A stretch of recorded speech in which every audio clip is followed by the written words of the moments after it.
जो दिन को रोजा रखता, रात को अल्लाह की इबादत करता, दरिया के किनारे बैठे हुए हैं। अच्छा, भूख ने बेचैन कर दिया है, शिद्दत की भूख लगी हुई है, सोच रहे हैं कोई मुबाह चीज मिल जाए उठा करके खा लूं ताकि मेरे पेट की भूख मिट जाए। दरिया में एक सेब बहता हुआ आया, उस सेब को उठाया, भूख ज्यादा थी, बगैर सोचे समझे सेब का एक लुकमा खा लिया। एक लुकमे का खाना था, हल्क से नीचे सेब का एक कतरा उतरा। अचानक तकबे ने झंझोड़ के कह दिया, ए अबू स्वाले, ये तुमने क्या कर दिया? ये सेब किसी बाग का है और बाग का कोई मालिक होगा, तुमने बगैर मालिक की मर्जी के ये सेब खा लिया है। अबू स्वाले, कयामत में तुम बाग के मालिक को क्या जवाब दोगे? तकवे ने झंझोड़ के रख दिया, परहेजगारी ने झंझोड़ करके रख दिया। आज उन नौजवानों को जरा सोचना चाहिए जो होटल पे अगर पकौड़ी खरीदने के लिए जाते हैं तो बगैर दुकान वाले की मर्जी के पकौड़ी उठा करके खा लेते हैं। मूंगफली के ठेले पे जाएंगे तो 2-3 उठा के बगैर मर्जी के उसके खा लेते हैं। देखो गौसे आजम के वालिद ने एक सेब का एक कतरा खाया था, तकवे ने झंझोड़ के कह दिया कि तुमने बगैर मर्जी के खाया है, क्या जवाब दोगे कयामत के दिन? प्यारे मुसलमानों, कई मील का सफर पैदल किया और करने के बाद में एक बाग के अंदर पहुंचे जिसकी शाखें दरिया पे झुकी हुई थी और सेब टूट टूट के दरिया में गिर रहे थे। आपने बाग के अंदर जाकर के देखा, एक बुजुर्ग अल्लाह अल्लाह कर रहे थे। जिस बुजुर्ग के पास गए थे वो भी विलायत के समंदर थे। जाकर के आपने सलाम किया, बुजुर्ग ने सलाम का जवाब दिया, बोले मैंने आपके बाग का एक सेब आपकी बगैर मर्जी के खा लिया है, क्या मेरी गलती को माफ कर दोगे? तो बुजुर्ग ने सर से पैर तक देखा, एक सेब खाया है, उसकी माफी के लिए इतना लंबा सफर करके ये नौजवान आया है। ये कोई मामूली शख्सियत नहीं है, ये तकवा और तहारत का खूगर है, ये पैकरे अखलाक और मुरब्बत है। कहा बेटा तू एक सेब की माफी के लिए आया है? कहा हाँ, बहुत लंबा सफर करके आया हूँ, तुम्हारे बाग तक पहुंचा हूँ। तब बुजुर्ग ने आंखें बंद करके लौहे महफूज में देखा कि आने वाला कोई मामूली शख्सियत नहीं था, बल्कि आने वाला भी समंदर है और जिसके पास आया है वो भी समंदर है। सोचा जब ये समंदर से मिल जाएगा तो इस्लाम की और खिदमत हो जाएगी। इसलिए गौसे आजम के वालिद से कहा, माफ तो कर दूंगा, 2 शर्तें मेरी मानना पड़ेगी। पहली शर्त मेरा बाग रखाना पड़ेगा, दूसरी शर्त मैं पहली के पूरा होने के बाद बताऊंगा। हजरात गिरामी जब इतना कहा तो नौजवान ने कहा ठीक है, पहले बाग की रखवाली करने के बाद जितनी मुद्दत बताई बाग की रखवाली की, उसके बाद कहा कि बताइए दूसरी शर्त क्या है? कहा मेरी एक बेटी है, उससे तुम्हें निकाह करना पड़ेगा, लेकिन सुन लो मेरी बेटी है कैसी वो तो सुन लो। कानों से बहरी है, आंखों से अंधी है, पैरों से लंगड़ी है, हाथों से लूली है और जुबान से गुंगी है, उसके साथ तुम्हें निकाह करना पड़ेगा। ऐसा मॉडल गौसे आजम के वालिद के सामने जब उनके नाना ने पेश किया, आज का नौजवान को अगर पता चल जाए कि मेरा जिससे रिश्ता लगा है सिर्फ उसके पैर में थोड़ा सा फर्क है तो वो रिश्ता करने के लिए तैयार नहीं होता है। ये गौसे आजम के वालिद हैं, कहते दुनिया में सजा बर्दाश्त कर लूंगा, आखिरत में सजा बर्दाश्त नहीं करूंगा। कहा कि आप माफ कर देंगे? उसके बाद बुजुर्ग ने कहा हाँ माफ कर दूंगा। निकाह हो गया, आप कमरे के अंदर गए, जब आप दरवाजे पे पहुंचे तो अंदर से दुल्हन इस्तकबाल के लिए खड़ी हो गई और इनको सलाम किया। हजरात फौरन वापस आ गए, क्यों? क्योंकि जो सिफतें बताई थी वो उसमें नहीं पाई जाती हैं। जब देखा तो मतलब आंखों से ठीक है, सलाम का जवाब सुना मतलब कानों से भी ठीक है और आगे इस्तकबाल के लिए बड़ी मतलब पैरों से भी ठीक है। आकर के बुजुर्ग से कहा मैं किसी और कमरे में तो नहीं चला गया? तब बुजुर्ग ने कहा नहीं बेटा, जिस कमरे में तुम गए हो वही तुम्हारी बीबी है। मैंने इसलिए बताया था कानों से बहरी कि आज तक मेरी बेटी ने कोई गंदी बात अपने कानों से नहीं सुनी है। मैंने पैरों से लंगड़ी इसलिए कहा था, आज तक मेरी बेटी ने मेरी मर्जी के बगैर कदम घर से बाहर नहीं निकाला है। मैंने जुबान से गूंगी इसलिए कहा था, आज तक मेरी बेटी ने कभी जुबान से झूठ और गंदी बात नहीं बोली है। आंखों से अंधी इसलिए कहा था, आज तक मेरी बेटी ने किसी गैर महरम को नहीं देखा है।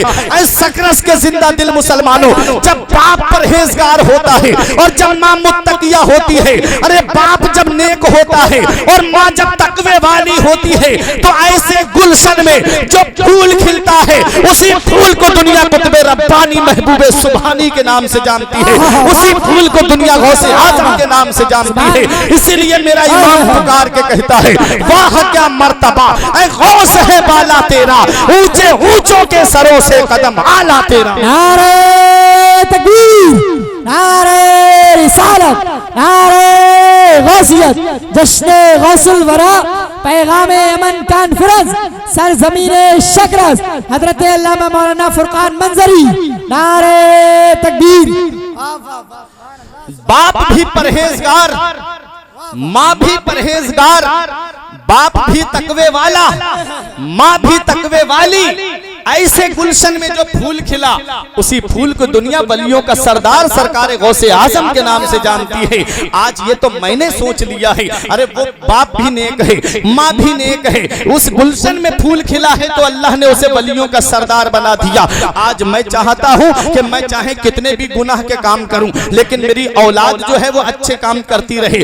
मेरे आज का भाई सोचता है मैं चाहे कितने भी हराम काम करूं, लेकिन मेरी औलाद परहेजगार हो जाए। वो सोचता है कि मैं चाहे कितना भी खैनी और गुटखा खाऊं, मेरी औलाद गुटके को हाथ ना लगाए। आज सोचता है मेरा भाई चाहे मैं कहीं से भी हराम कमा करके लाऊं, लेकिन मेरी औलाद परहेजगार बन जाए। सुनो, ये दुनिया एक निजाम पे चल रही है, ये दुनिया एक कानून पे चल रही है। अल्लाह का कानून, अल्लाह का निजाम ये है कि गेहूं के दरख्त से गेहूं निकलता है, जौ के दरख्त से जौ निकलता है, सेब के दरख्त पे सेब आता है, आम के दरख्त पे आम आता है। मैंने ये नहीं देखा कि गेहूं के दरख्त पे धान आ गया हो, मैंने ये नहीं देखा कि आम के पेड़ पे केला आ गया हो, क्योंकि जो जिसका दरख्त होता है उससे वही फल निकलता है। प्यारे मुसलमानों, आज हमारी सोचें बदल गई, आज हमारी ज़हनियतें बदल गई। हम औलाद के सामने गाली देते, हम सोचते मेरी औलाद गाली ना बके। आज हम औलाद के सामने गुटखा खाते, हम सोचते हमारी औलाद गुटखा ना खाए। आज हम औलाद के सामने एक दूसरे की बुराई करते हैं, हम सोचते हैं कि हमारी औलाद किसी की बुराई ना करे। याद रखो, ये औलाद जो होती है वो बाप के पीछे पीछे चलती है।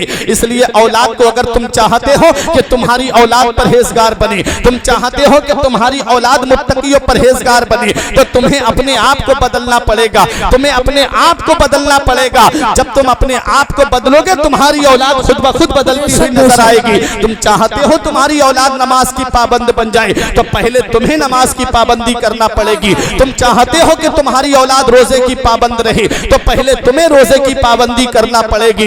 हजरात, आज हम सोचते हैं कि हम कितने भी गुनाह के काम करें, लेकिन मेरी औलाद गुनाह के काम ना करे। याद रखो, अल्लाह तबारक व तआला ने इस इंसान को पैदा किया है तो किस काम के लिए पैदा किया है। आज हमने अपनी कीमती जिंदगी को कारोबार की नजर कर दिया, आज हमने अपनी कीमती जिंदगी को आज मकान बनाने की नजर कर दिया, आज हमने अपनी कीमती जिंदगी को औलाद के लिए पैसा जमा करने के लिए नजर कर दिया। जब कीमती जिंदगी मकान की नजर हो जाए, जब कीमती जिंदगी औलाद की नजर हो जाए, जब कीमती जिंदगी माल और दौलत की नजर हो जाए, तो होना क्या था वही होना है। प्यारे मुसलमानों, आज जब इंसान मसरूफियत में ज्यादा फंस गया, तो अल्लाह तबारक व तआला ने उनकी जिंदगी को कैद में डाल दिया। और जब इंसान मसरूफियत का गलत इस्तेमाल करने लगता है, तो उसको जो है वो खाली कोने में डाल दिया जाता है। जब कोई धुएं से नहीं डरता, तो उसे आग में डाला जाता है। ये अभी कुछ दिनों पहले जो कोरोना आया था, अल्लाह तबारक व तआला ने खांसी और जुकाम और बुखार की शक्ल में एक वायरस भेजा था। वो अमेरिका जो अपने आप को सुपर पावर कहता था, वो चाइना जो अपने आप को सुपर पावर कहता था, वो कहता था कि कोई भी बीमारी हो मेरे सामने लेकर के आओ और 2 घंटे के बाद उसकी दवा मुझसे लेकर के जाओ। अमेरिका के वैज्ञानिकों को बड़ा नाज था कि मेरे पास कोई भी दवा हो, कोई भी बीमारी लेके आओ, मैं उसकी दवा दे दूंगा। वो चाइना जिसे अपने ऊपर बड़ा घमंड था, कहता था कोई भी सामान लेकर आओ, उसकी कॉपी दूसरे दिन मुझसे लेके चले जाओ, जो कॉपी करने में बहुत तेज है, जो कॉपी करने में बहुत आगे है। अल्लाह तबारक व तआला ने इन इंसानों की अक्ल को ठिकाने लगाने के लिए एक हल्का सा अजाब कोरोना वायरस की शक्ल में भेजा। अमेरिका के एयरपोर्ट पे कुत्ते की आवाज आने लगी, चाइना के एयरपोर्ट पे बिल्लियां लौटने लगी, ऐसे ताले पड़ गए, सन्नाटा छा गया। एयरपोर्ट पे आदमी का नामो निशान नहीं, चाइना के एयरपोर्ट पे आदमी का नामो निशान नहीं। कहां गया चाइना का गुरूर, कहां गया अमेरिका का गुरूर जो कहता था कि कोई भी बीमारी लेके आओ, उसकी दवा मुझसे ले जाओ। अमेरिका के वैज्ञानिक घुटनों के बल गिर गए। आज 1.5 साल हो गया है, आज तक वो कोरोना की दवा नहीं बना पाए। आज जो वैक्सीन आई है वो लगवा ली जाए, तब भी कहा जा रहा है मास्क लगा के रखें, तब भी कहा जा रहा है सोशल डिस्टेंसिंग बना के रखें, उचित दूरी बना के रखें। मतलब क्या है, वैक्सीन आ गई है लेकिन यकीन नहीं है कि इंसान ठीक हो पाएगा कि नहीं हो पाएगा। वरना उचित दूरी बनाने का मतलब क्या, वरना मास्क लगवाने का मतलब क्या। ऐ प्यारे मुसलमानों, वो अमेरिका जिसे अपने ऊपर बड़ा घमंड था, जिसके वैज्ञानिक कहते थे कोई भी बीमारी हो दुनिया में उसकी दवा हमारे पास मौजूद है। वो चाइना जिसे बड़ा गुरूर था, जो कहता था कि कोई भी सैंप निकलता है। अरे जब बाप नेक होता है, माँ नेक होती है। जब बाप परहेजगार होता है और जब माँ मुत्तकिया होती है, ऐसे गुलशन में जो फूल खिलता है, उसी फूल को दुनिया गौसे आजम के नाम से जानती है, उसी फूल को दुनिया गौसे आजम के नाम से याद करती है। अरे जब बाप नेक होता है और जब माँ नेक होती है, अरे माँ मुत्तकिया होती है, माँ कुरान पढ़ने वाली फातिमा होती है, तो बेटा नेज़े पे चढ़ के कुरान सुनाने वाला हुसैन होता है। माँ जब फातिमा उम्मुल खैर होती है तो बेटा बगदाद का गौसे आजम होता है। माँ जब माहे नूर बीबी होती है तो बेटा गरीब नवाज होता है। माँ जब सतरे मुअल्ला होती है तो बेटा सैयद सालार मसूद गाजी होता है। माँ जब आरिफा होती है तो बेटा आला हजरत होता है। माँ जब फातिमा होती है तो बेटा बदियुद्दीन कुतुबुल मदार होता है। अरे माँ जब मुत्तकिया होती है तो बेटा आला हजरत होता है। माँ जब नेक होती है तो बेटा ताजुश्शरिया होता है। माँ जब नेक होती है तो बेटा मुफ्ती आजम होता है। इसलिए ऐ मेरी माँ और बहनों, अपने बच्चों को वक्त से पहले जवान कर दो। हीरो हीरोइन का किरदार दे के जवान मत करो, फिल्मी एक्टरों का किरदार दे के जवान मत करो। अपने बच्चों को जवान करना है तो करबला के हुसैन आजम का किरदार दे के जवान करो। अपने बच्चों को जवान करना है तो बगदाद के गौसे आजम का किरदार दे के जवान करो। ये मत देखो मोहल्ले वाले क्या कहेंगे, ये मत देखो खानदान वाले क्या कहेंगे, ये मत देखो तुम्हारे रिश्तेदार क्या कहेंगे। जमाना खफा है तो क्या गम है इसका, जमाने को ठोकर लगाए चला जा। जमाना ही एक दिन तेरे साथ होगा, तू आका को अपने मनाए चला। सुभान अल्लाह, सुभान अल्लाह, वाह वाह। गौसे आजम एक रमजानुल मुबारक को कस्बा जीलान के मोहल्ला नैफ में या नीफ में पैदा हुए 470 या 471 हिजरी को। अब सुने, 488 हिजरी को बगदाद पहुंचे। कितनी? 488। अब 470 में 488 जोड़ें तो 18 साल होते हैं। 18 साल की उम्र जब गौसे आजम की हुई तो बगदाद में पहुंचे। 18 साल तक कुर्ब जवार में पढ़ते रहे, तालीम हासिल करते रहे। और जब आप मदरसे से पढ़ के आ रहे थे, रास्ते में बैल मिला, उसकी पूंछ पकड़ ली तो बैल ने घूम के इंसानी आवाज में कहा, अब्दुल कादिर, तुम्हें खेलने कूदने के लिए पैदा नहीं किया अल्लाह ने, तुमसे किसी और काम को लेना है अल्लाह को। हजरात, जब ये कहा तो गौसे आजम अपने घर आए और अपने मकान की छत पे चढ़े तो आपने अपने मकान की छत से क्या देखा कि पर्दे हट गए और अपने मकान की छत पे खड़े होकर के खाना काबा का दीदार कर लिया। सुभान अल्लाह, सुभान अल्लाह। आए अपनी माँ के पास, बोले अम्मी अब इजाजत दे दो, अब मैं मजीद हुसूल इल्म के लिए बगदाद जाना चाहता हूँ। अब माँ भी नेक थी, माँ भी जानती थी, और माँ की उम्र कितनी 78 साल के करीब हो गई थी, यानी 80 साल के करीब। अब मुझे बताओ सकरस वालों, जब कोई इंसान 80 साल की उम्र पे पहुंचता है तो बुढ़ापे की किस दहलीज पे होता है और उसे औलाद के सहारे की कितनी जरूरत पड़ती है। उस हालत में माँ बाप को औलाद के सहारे की कितनी जरूरत पड़ती है। लेकिन माँ थी, ये नहीं कहा मेरे बेटे तू अब बुढ़ापे में मुझे छोड़ के जा रहा है, ये नहीं कहा मेरे लाल अब तेरे बाद मेरा सहारा कौन है, अब तू मुझको किसके सहारे पे छोड़ के जा रहा है, ये नहीं कहा। माँ ने अपने एहसान नहीं याद दिलाए कि मैंने तुझे 9 महीने अपने शिकम में रखा, मैंने तुझे जन्म दिया, मैंने तुझे अपना खूने जिगर दूध की शक्ल में पिलाया, ये नहीं कहा माँ ने। अपने एहसान माँ ने याद नहीं दिलाए। वरना माँ के तो वो एहसान है प्यारे मुसलमानों, अगर बेटा पूरी जिंदगी माँ की खिदमत करता रहे तो 3 एहसान माँ के ऐसे हैं कि उसका बदला इंसान पूरी जिंदगी नहीं चुका सकता। सबसे पहला एहसान माँ का यह है कि उसने 9 महीने अपने शिकम में रखा, 9 महीने अपने पेट में रखा। प्यारे मुसलमानों, जब बच्चा माँ के शिकम में आता है उस वक्त औरत को कितनी परेशानी होती है, ये वही जान सकता है कि जिसके घर में औलाद हुई हो। हजरात, मैं आपको बताऊं, उमर फारूक आजम के पास में एक बुढ़िया आई और आकर के रोने लगी, हुजूर मेरा बेटा मुझे बहुत सताता है, मेरा बेटा मुझ पे बड़े जुल्म सितम करता है। उमर फारूक आजम ने उसके बेटे को बुलाया और बुलाने के बाद उसके पेट पे 2 किलो के करीब वजन का एक पत्थर बांध दिया और कहा कि खाना खाएगा ये पत्थर तेरे पेट पे रहेगा, शाम को सोएगा तो ये पत्थर तेरे पेट पे रहेगा, ये पत्थर तेरे पेट से हटना नहीं चाहिए। वो घर पे गया, एक रात काटना उसे दुश्वार हो गया। माँ से कहता है, माँ ये पत्थर मेरे पेट से हटवा दे। अपने आप आ गया उमर फारूक आजम के पास, हुजूर ये पत्थर हटा दीजिए। आपने वो पत्थर हटाया, थोड़ा वजन और बढ़ा दिया, 3 किलो के करीब वजन कर दिया। अब आया अपने घर पे और ये नसीहत कर दी, अगर पत्थर हट गया तो समझ ले तुझे सजा दूंगा। शाम को सोए तो पत्थर के वजन की वजह से सांस दबने लगे, परेशान हो गया, रोने लगा। माँ से बोला, अम्मी एक रात काटना दुश्वार हो गया, ऐसा कर अम्मी तू चल करके इस पत्थर को मेरे पेट से हटवा दे।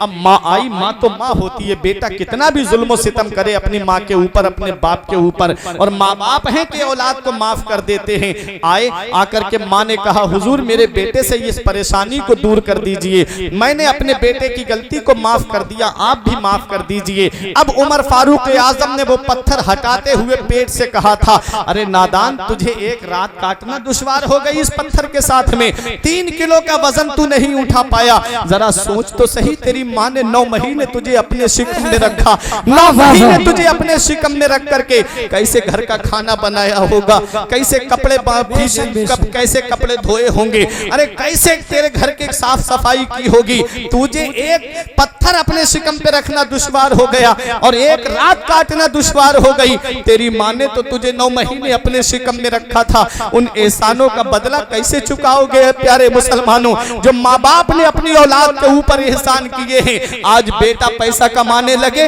आज बेटा दौलत कमाने लगे, आज बेटे के पास में थोड़ा सा रुपया क्या आ जाए उसके दिमाग में ये गूंजने लगता है, ये इतनी बड़ी बिल्डिंग मैंने अपने पैसे से बनाई है, ये इतना बड़ा बिजनेस का कारोबार मैंने अपने पैसे से खड़ा किया है। वो ये नहीं देखता कि अल्लाह तबारक व तआला ने उसे जो बुढ़ापे में माँ बाप की शक्ल सूरत में जो अजीम नेमत दी है, उस नेमत को वो नहीं पहचानता, उस नेमत को वो नहीं जानता। उसे तो तब एहसास होता है जब ये साए उसके सर से उठा लिए जाते हैं। तब चिराग लेके भी ढूंढोगे तो माँ बाप जैसी मोहब्बत करने वाली शख्सियतें नहीं मिलेंगी, फिर चिराग लेके भी ढूंढोगे तो माँ बाप जैसी प्यार करने वाली शख्सियतें नहीं मिलेंगी। आज अगर बगैर मतलब के कोई तुम्हें दुआ देता है वो तुम्हारा बाप है, और बगैर लालच के तुमसे कोई मोहब्बत करती है वो तुम्हारी बूढ़ी माँ है। इसलिए इनके मकाम और मर्तबे को पहचानो, इसलिए इनकी कदर मंजिलत को जानो। प्यारे मुसलमानों, आज मैं आपको बताता हूँ माँ बाप कितनी बड़ी अल्लाह की नेमत है। इसका पता हमें तब चलता है जब आदमी खुद बाप बनता है, तब पता चलता है कि औलाद का हुक्म क्या होता है। जब खुद बाप बनता है, जब खुद की औलाद बीमार पड़ती है, जब कोई तकलीफ होती है, तब उस औलाद को दिखाने के लिए सकरस के डॉक्टरों के पास जाता है। जब यहाँ के डॉक्टरों से फायदा नहीं होता, बहेड़ी लेकर के जाता है। रात के 12 बजते हो लेकिन बहेड़ी के डॉक्टर भी मना करते तो बरेली लेकर के जाता है। क्यों? क्योंकि खुद की औलाद बीमार पड़ी है, क्योंकि बाप है इसलिए उसको दर्द हो रहा है औलाद का। इसलिए डॉक्टरों से कहता है, डॉक्टर साहब जमीन बिके तो बिक जाए, मकान बिके तो बिक जाए, घर बार बिके तो बिक जाए, लेकिन मेरे बेटे को कुछ नहीं होना चाहिए, मेरी औलाद को कुछ नहीं होना चाहिए। अरे आज तो तरक्की याफ्ता दौर में जिंदगी काट रहे हो, आज तो बड़ा दौर तरक्की कर गया है, आज का दौर तो बहुत आगे पहुंच गया है। अरे आज का दौर तो इतना तरक्की याफ्ता दौर है प्यारे मुसलमानों, आज तो हर घर में मोटरसाइकिल मिलेगी, अक्सर घरों में आपको कारें मिलेंगी। अरे ये भी ना हो तो थोड़ी दूर पे 3-4 किलोमीटर के फासले पे पहुंच जाए तो बहुत सारी सवारियों का इंतजाम मिलेगा। इन बूढ़े बुजुर्गों से पूछो, अब से 40-50 साल पीछे पलट करके चलो, किसी किसी के घर में मोटरसाइकिल पाई जाती थी। वो ऐसा गरीबी का दौर था, ऐसा गुर्बत का दौर था। तुम बचपन में जब बीमार पड़ गए थे तो तुम्हारा यही बाप पैर में चप्पल नहीं होती, लेकिन डॉक्टरों के घरों पे तुम्हें लेकर के गया। ये बूढ़ी माँ तुमको गोद में लेकर के रास्ते में बारिश हो गई, आंचल से तुझे छुपा लिया लेकिन भीगने नहीं दिया। रास्ते में नाली या नदी या कोई नहर आ गई तो पानी, अब बेटे को ऊपर उठा लिया, खुद भीग गए बूढ़े माँ बाप, लेकिन औलाद को भीगने नहीं दिया। आज वही औलाद थोड़े से पैसे क्या आ गए, आज थोड़ी सी दौलत घर में क्या आ गई, बूढ़े माँ बाप का बिस्तर घर से बाहर कर दिया। मैंने देखा है कि माँ बाप क्या कहते हैं, अगर बाप कमा करके लाता है तो यही कहता है, माँ अगर उसकी बीबी ये कह दे कि मेरे बच्चों के लिए थोड़ा हाथ रोक करके खर्च करो, तो बाप कहता है मैं कमा तो इन्हीं के लिए रहा हूँ। आज वही औलाद जब बुढ़ापे में माँ बाप पहुंचे, उन्होंने माँ बाप का बिस्तर घर से बाहर कर दिया। खुद बेटा एयर कंडीशनर रूम में रहता है, खुद के कमरे में गर्मियों में एसी भी है, खुद के कमरे में कूलर भी चल रहा है, जाड़ों के मौसम में कमरे में हीटर भी चल रहा है। और बूढ़े माँ बाप है कि टीनों में रह करके अपनी जिंदगी गुजार रहे हैं, बूढ़े माँ बाप है कि झोपड़ी में रह करके अपनी जिंदगी को बसर कर रहे हैं। प्यारे मुसलमानों, कयामत में मेरे रब ने पूछ लिया, बता मैंने तुझे माँ बाप की दौलत बुढ़ापे में दी थी, उनके साथ क्या सुलूक करके आया है? क्या कहोगे कि घर से बिस्तर बाहर करके आए हैं? हमने देखा है अगर माँ बाप के 3 बेटे होते हैं तो वो तीनों को अलग अलग कमरे बना के देते, ये मेरे बड़े बेटे का, ये मजले का है, ये मेरे छोटे बेटे का है। माँ बाप अपने लिए कोई रूम नहीं बनाते, जानते हैं ना बुढ़ापे में मेरी औलाद मेरे काम आ जाएगी। लेकिन होता क्या है, वही औलाद माँ बाप का बिस्तर घर से बाहर कर देती है। क्या इसी दिन के लिए माँ बाप को औलाद जवान करते हैं? क्या इसी दिन के लिए माँ बाप औलाद को बड़ा करते हैं? अरे आज तो बड़ा तरक्की कर गया दौर, जरा आपसे पीछे पलट करके तो चलो। जब गरीबी के दौर में तेरी माँ ने एक बार कहा था मेरा बेटा ईद पर नए कपड़े पहनेगा, मेरे बेटे को ईद पर नए कपड़े चाहिए, तेरे बाप ने मजदूरी करके ईंटें धो करके तेरे लिए ला करके ईद पर नए कपड़े दिए। दूसरों के घरों में जाकर के मजदूरी की, लेकिन ईद पर नए कपड़े ला करके दिए। एक बार कहा था माँ ने तेरी कि मेरे बच्चे को ईद पर नए कपड़े चाहिए, तेरे बाप ने ओवर टाइम करके मजदूरी करके रिक्शा चला करके गाड़ियां चला करके तुम्हारे लिए ईद पर नए कपड़े ला करके दिए। आज वही औलाद जवान हो गई, कहती है माँ बाप ने हमारे लिए किया क्या है, माँ बाप ने हमारे लिए किया क्या है। प्यारे मुसलमानों, याद रखो पहली मोहब्बत है माँ बाप की दुनिया में जो बदला मांगती है। अगर तुम अपने माँ बाप के साथ भलाई करोगे तो तुम्हारी औलाद तुम्हारे साथ भलाई करेगी। अगर तुमने अपने माँ बाप के साथ भलाई नहीं की तो बुढ़ापे में ये उम्मीद मत रखना कि तेरी औलाद तेरा सहारा बन जाएगी। तेरे माँ बाप ने तो नए नए कपड़े ला करके तुमको पहनाए, आज वही औलाद जवान हो गई, खुद के बच्चे जो है बेहतरीन शोरूम से कपड़े खरीद के लाते हैं, बीबी को नए नए कपड़े ला करके दिए जाते हैं। और ये बूढ़े माँ बाप है कि पुरानी झोपड़ी में बैठ करके पुराने कपड़े धो करके बाप उसी में ईद की नमाज अदा करके अल्लाह का शुक्र अदा करता है, मौला मेरा बेटा खुश है तो मैं भी उसी में खुश हूँ, मेरा बेटा अगर इसी में खुश है तो मैं भी उसी में खुश हूँ। ये बूढ़े माँ बाप है, औलाद के लिए कभी बद्दुआ नहीं करते, इसलिए इनकी कद्र मंजिलत जानो, इसलिए इनके एहसान को पहचानो, इसलिए इनके साथ में मोहब्बत से पेश आओ। उलमाए किराम फरमाते हैं इंसान की अक्ल 40 साल में पूरी होती है। 40 साल बचपन से लेकर के जब 40 साल तक इंसान होता है तो उसकी अकल मुकम्मल होती है, अकल बढ़ती रहती है। और जब 40 साल का हो जाता है तो 40 से लेकर 60 साल तक अकल मुकम्मल रहती है। और जब 60 साल से आगे बढ़ता है तो फिर उसकी अकल कम होने लगती है, फिर उसके अंदर बच्चों वाली हरकतें आ जाती हैं। फिर उस हालत में हमको अपने बूढ़े माँ बाप को संभालना है, जैसे हमारे माँ बाप ने बचपन में हमको संभाला है, जैसे हमारे माँ बाप ने बचपन में हमको संभाला। अगर औलाद अपने माँ बाप से कोई चीज मांगती तो बाप ला करके दे देता, अगर उस चीज को तोड़ देती औलाद तो बाप दूसरी ला करके रख देता। आज 60 साल की उम्र बाप की हो जाए और औलाद कहती है इनका दिमागी संतुलन खराब हो गया है। याद रखो पहली मोहब्बत माँ बाप की है दुनिया में जो बदला मांगती है। मौलाना रूम फरमाते हैं कि एक साहब की बीवी ने यह शिकायत की, तुम्हारा बाप पूरी पूरी रात खांसता रहता है, जिसकी खांसी की वजह से मेरे बच्चों की नींद खराब होती है, जिसकी खांसी की वजह से मैं सो नहीं पाती हूँ। ऐसा करो अपने बाप का बिस्तर वहां कर दो जहां जानवर बनते हैं। रात उस बेटे ने अपने बाप से कहा चलो अब्बा तुम्हारा बिस्तर मैं कहीं और कर देता हूँ, पूरी पूरी रात घास के मेरे बच्चों की और मेरी बीबी की नींद खराब करते हो। बाप को पीठ पे बिठाया, बगल में कंबल दबाया और जाकर के जानवरों के बंधने की जगह पे बिस्तर कर दिया। उसका बेटा समझदार था, वो भी साथ साथ चलने लगा। मौलाना रूम जो नतीजा निकालते हैं वो सुनने के काबिल होता है। मौलाना रूम कहते हैं उसके बच्चे ने क्या देखा कि इसने अपने बाप को कंबल दिया, बोले अब्बा सर्दी लगे ठंड लगे तो इसे ओढ़ लेना।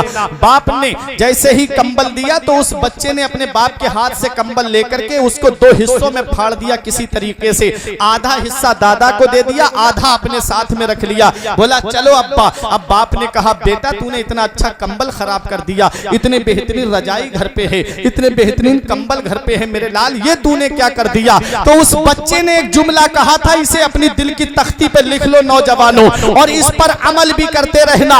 उस बच्चे ने कहा था अब्बा आज तुम्हारे बाप बूढ़े हो गए, तुमने उनका बिस्तर जानवरों के बंधने की जगह पे कर दिया, कल जब तुम बूढ़े होगे तो यही आधा कंबल जब मैं तुम्हें यहाँ पर लाके डालूंगा तो यही आधा कंबल मैं तुम्हें ओढ़ने के लिए दूंगा।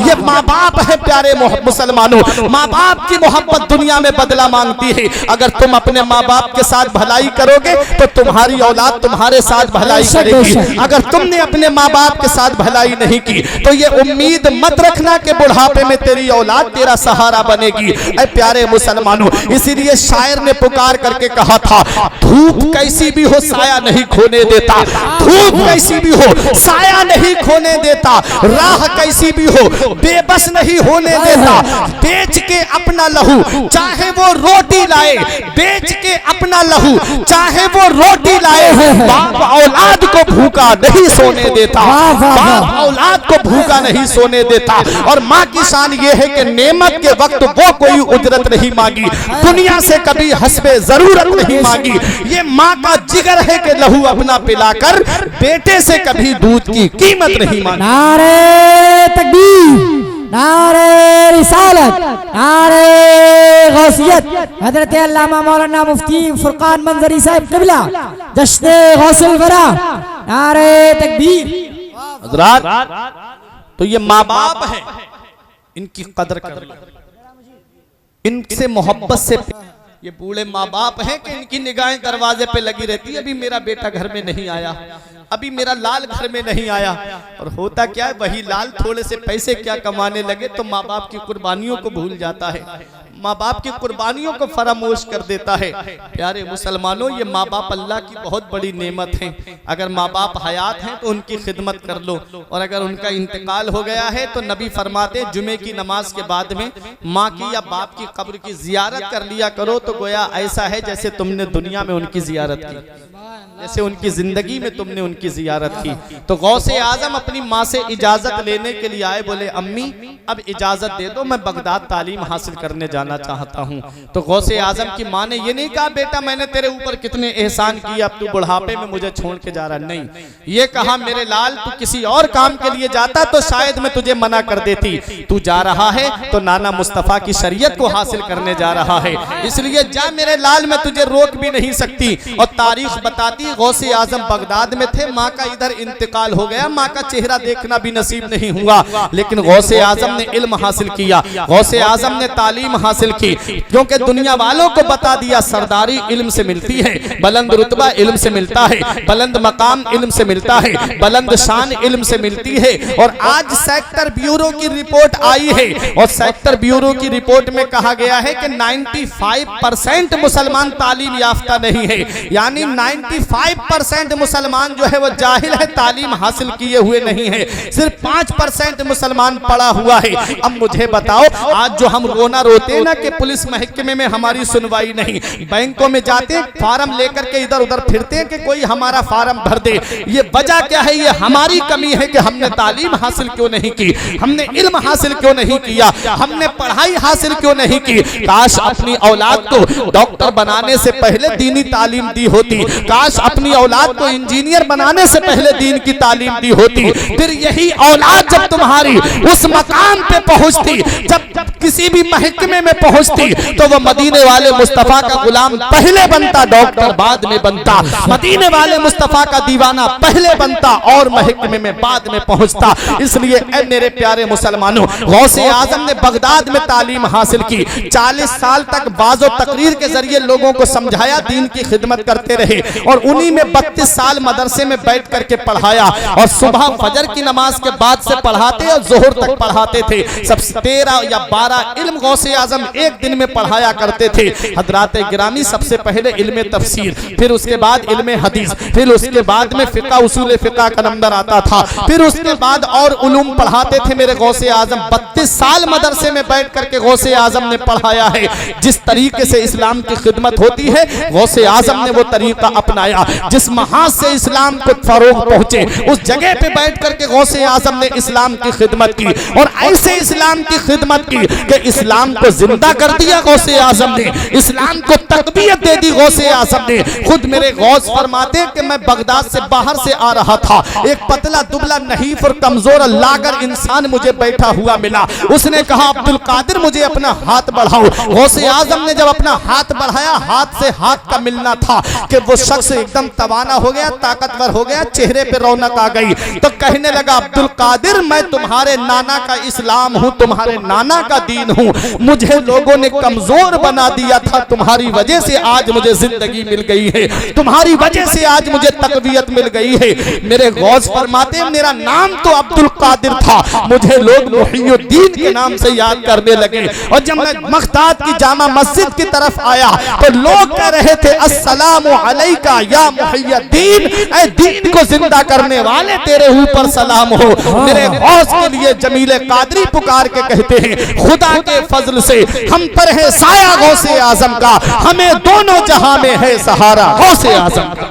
सुभान अल्लाह, सुभान अल्लाह। हमें दोनों जहां में नारे रिसालत मसल के आला हजरत अल्लामा फुरकान मंजरी साहब क़िबला, इश्क मोहब्बत, इश्क मोहब्बत हमें दोनों जहां में है सहारा गौसे आजम का।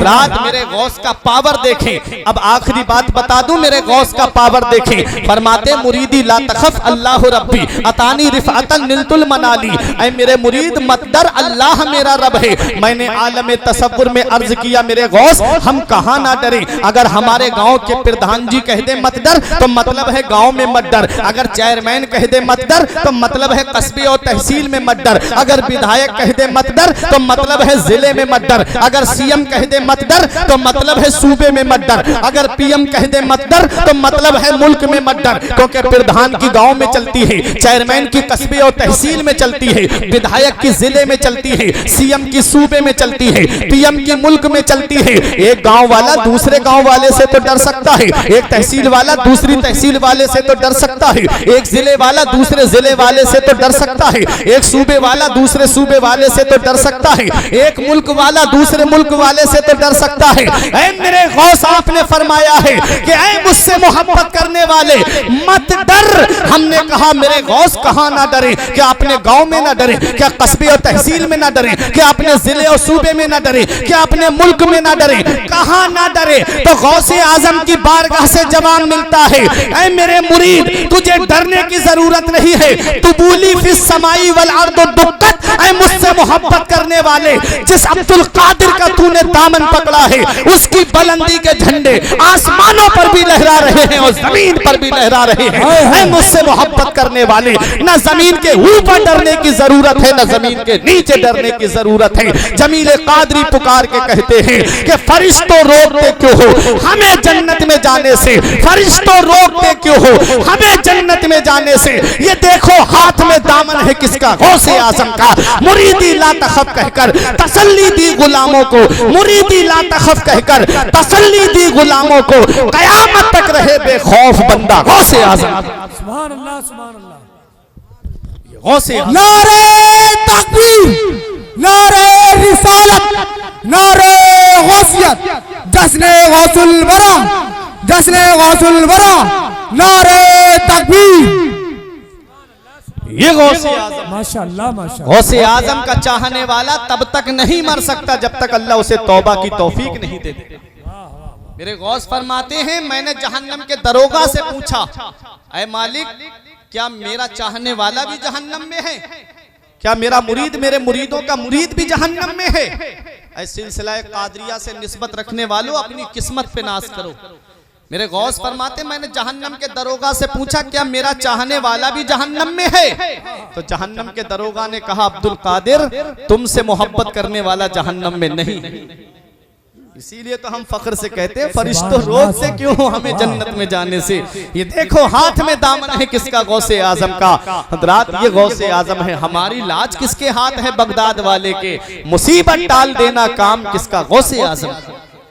मेरे गौस फरमाते हैं मैं वहां हूं जहां सूरज निकलता है, मुझसे मोहब्बत करने वाला वहां हूं जहां सूरज डूबता है। अगर वो अब्दुल कादिर को मदद के लिए पुकारे, मेरे गौस फरमाते हैं मैं उसकी मदद को पहुंच जाता हूं, बेशक सुभान अल्लाह, उसकी मदद को पहुंच जाता हूं। ये गौसे आजम है। अब गौसे आजम का मकाम व मर्तबा आपने सुन लिया, अब मामूल भी सुन ले। इतना बड़ा मकाम व मर्तबा मिला कैसे? तो गौस मैंने जो कहा था ना, दिलों को चैन अल्लाह के जिक्र से मिलता है। आज हमारे पास एक बीबी है, हमारे पास 2-3 औलाद है, हम परेशान हैं। हमारा मकसद है पैसा कमाना, कहीं से भी मिले हमें पैसा मिले। क्या गौसे आजम के पास औलाद नहीं थी? 27 लड़के रिवायतों में मिलता है। एक रिवायत में 49 औलाद थी गौसे आजम की, 4 बीबियां थी गौसे आजम की। लेकिन कभी भी ऐसा कभी भी कहीं भी हो मामला तो आप लाके दिखाओ कि गौसे आजम ने ये कहा हो मौला मेरी औलाद के लिए पैसा दे दे।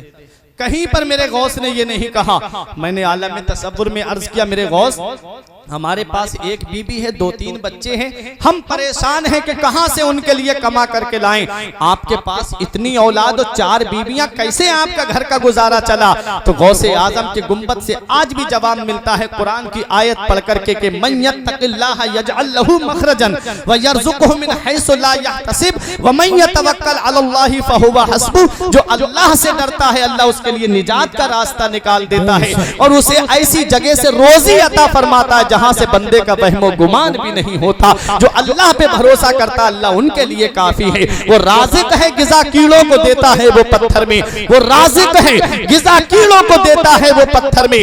भटकता फिरता है इंसान को रोजी के चक्कर में, उड़ाने भर हवाओं में या लगा गोते समंदर में। मिलेगा बस वही जितना के लिखा है मुकद्दर में। जितना अल्लाह ने तेरी तकदीर में लिख दिया उतना ही तुझे मिलेगा। मेरे गौस जिक्र करते रहे, मेरे गौस अपने रब को याद करते रहे। मेरे गौस के मुरीद का बयान है कि मैंने अपने शेख को 40 साल देखा ईशा के वुजू से फजर की नमाज पढ़ते हुए। ईशा में वुजू करते मेरे गौसे आजम, पूरी रात नमाज पढ़ते और उसी वुजू से फजर की नमाज पढ़ते और पूरे 40 साल अपनी पीठ को जमीन पे नहीं लगाया गौसे आजम ने। अल्लाह की ऐसी इबादत की, फिर भी गौसे आजम की शान देखो। 15 साल आपने इस हाल में कुरान पढ़ा है कि एक पैर खड़ा कर लेते और एक चीज का सहारा लेकर के पूरी रात कुरान की तिलावत करते। 15 साल एक पैर पे आप 1 घंटा खड़ा होकर के तो दिखा दीजिए। पूरी रात कुरान की तिलावत करते और पूरी रात में एक कुरान शरीफ खत्म फरमा लिया करते थे। ये हाल था गौसे आजम की इबादत का, ये हाल था कुरान की तिलावत का। आज हम जुमे के दिन भी कुरान खोल के नहीं देखते। आज हम नमाज़े मस्जिद में अजान हो रही है और हम अपने घर पे कामकाज में लगे हुए हैं। दावा है कि गौसे आजम का दामन नहीं छोड़ेंगे, दावा है कि हम गौसे आजम के सच्चे आशिक हैं। याद रखो गौसे आजम उन्हीं के काम आएंगे जो गौसे आजम के बताए हुए रास्ते पे चलेंगे, जो गौसे आजम के तरीके पे चलेंगे। अला बिज़िक्रिल्लाहि तत्मइन्नुल कुलूब। दिलों को चैन मिलता है तो अल्लाह के जिक्र से मिलता है, दिलों को आराम मिलता है तो अल्लाह के जिक्र से मिलता है। गौसे आजम ने अपने रब को याद किया। हदीस में है इस तरह अल्लाह का जिक्र करो कि लोग तुम्हें मजनू कहने लगे। इस तरह अपने रब को याद करो कि लोग तुम्हें मजनू कहें, तुम्हें दीवाना कहें। वही दीवानगी तुमको आखिरी मंजिल पे पहुंचा देगी कामयाबी की। तो गौसे आजम ने अपने रब को ऐसे याद किया, ऐसे याद किया कि गौसे आजम का आज जिक्र पूरी दुनिया में है।